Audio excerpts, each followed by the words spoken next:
प्रेम से कृष्ण भगवान माता राधा सतभामा रुक्मिणी की जय। कामस्तैस्तैर्हित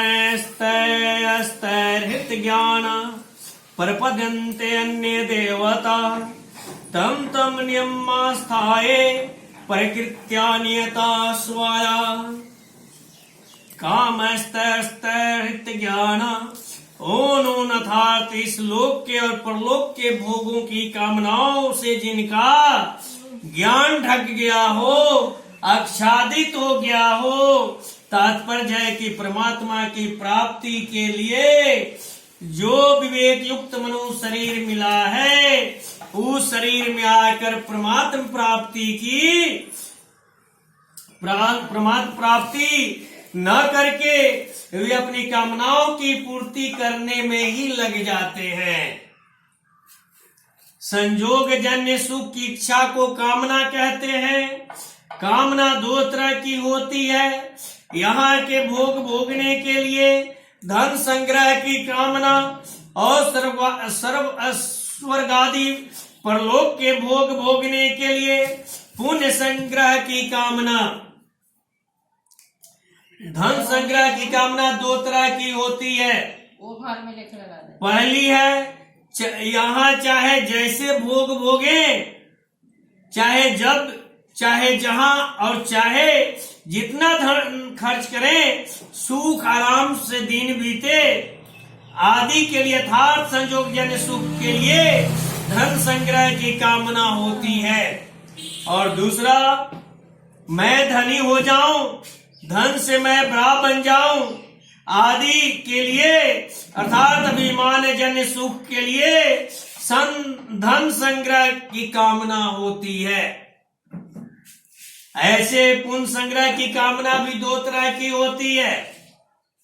पहली, यहाँ मैं पुण्यात्मा कहलाऊं, दूसरी परलोक में मेरे को भोग मिले।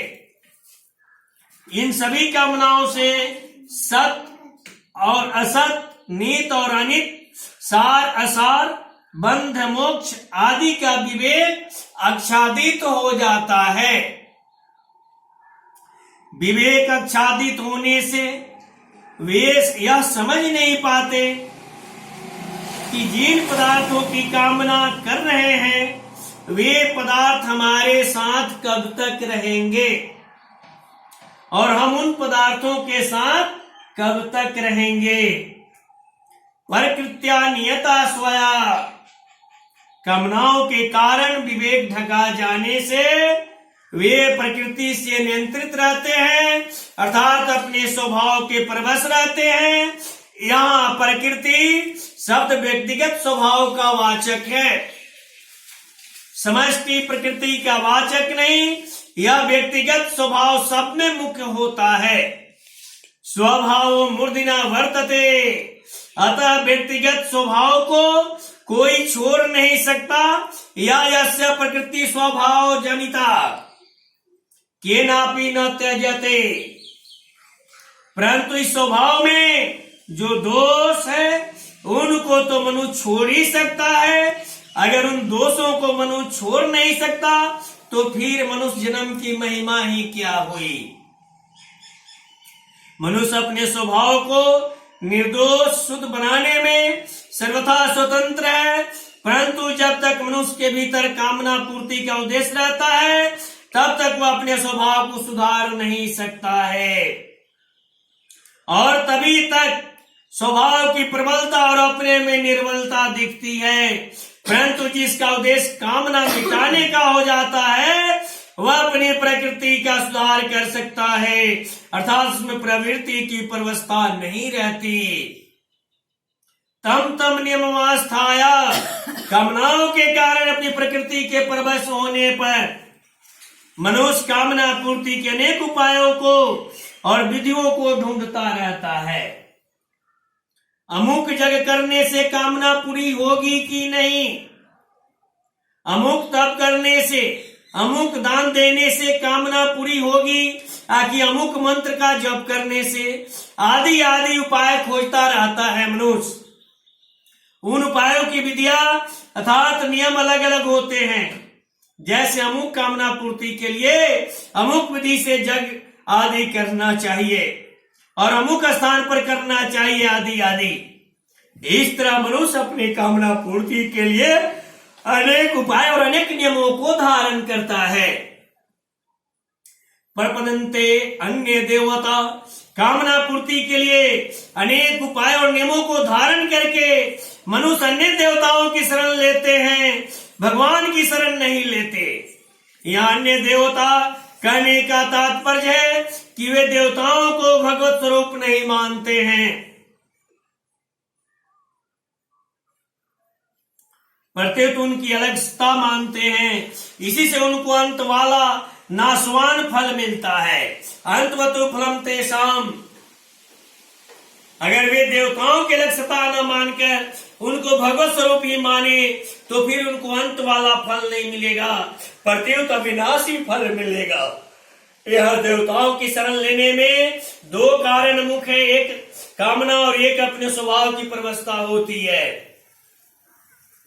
भगवान के यथार्थी और अर्थ भक्तों में जो कामनाएं हैं वही कामना इस श्लोक में वर्णित मनुष्यों में भी है, परंतु दोनों में फर्क क्या है कि यथार्थी और अर्थ भक्तों में कामना की मुख्यता नहीं है, प्रत्युत भगवान की मुख्यता है, इसलिए हित ज्ञान नहीं है। यहाँ वर्णित मनुष्यों में कामना की मुख्यता है, इसलिए हित ज्ञान है। अर्थार्थी और अर्थ भक्त तो केवल भगवान के ही शरण होते हैं, पर ये मनुष्य भगवान को छोड़कर अन्य देवताओं के शरण होते हैं। कामनाएं, देवता, मनुष्य और नियम ये सभी अनेक हुआ करते हैं। अगर अनेक कामनाएं होने पर भी उपास देव परमात्मा हो तो उपासक का उद्धार कर देंगे, परंतु कामनाएं भी अनेक हो और उपास देव भी अनेक हो तो उद्धार कौन करेगा? एक भगवान के सिवाय दूसरी कोई वस्तु है ही नहीं। यह ज्ञान सुख की कामना के कारण ढक जाता है। यह कामना न तो प्रकृति की बनाई हुई है और न परमात्मा की बनाई हुई है, प्रत्युत मनुष्य की अपनी बनाई हुई है। इसलिए इसको मिटाने की जिम्मेवारी मनुष्य पर ही है।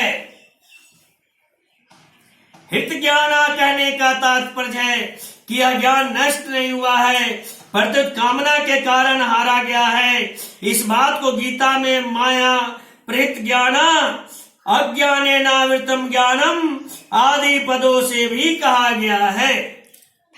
इसी अध्याय के 15वें श्लोक में आए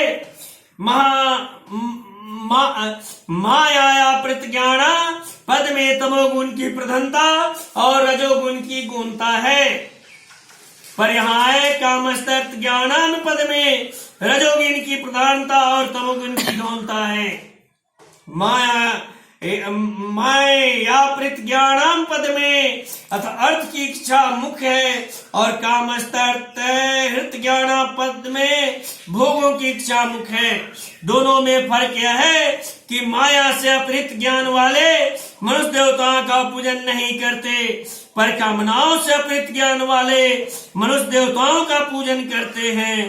कारण की अर्थ से रुचि नहीं होती, जीमी प्रतिलाभ लोभ अधिकाई, पर भोगों में अरुचि होती है। माए या प्रतिज्ञाना में तो आसुर भाव का झूठ कपट बेईमानी आदि आश्रय है, पर कामस्थ ज्ञाना में देवताओं का आश्रय है। अतः माया प्रतिज्ञानार्थ में तो विशेष जड़ता है, कर काम हृत ज्ञाना में उनकी अपेक्षा चेतना है। बोलिए प्रेम से कृष्ण भगवान माता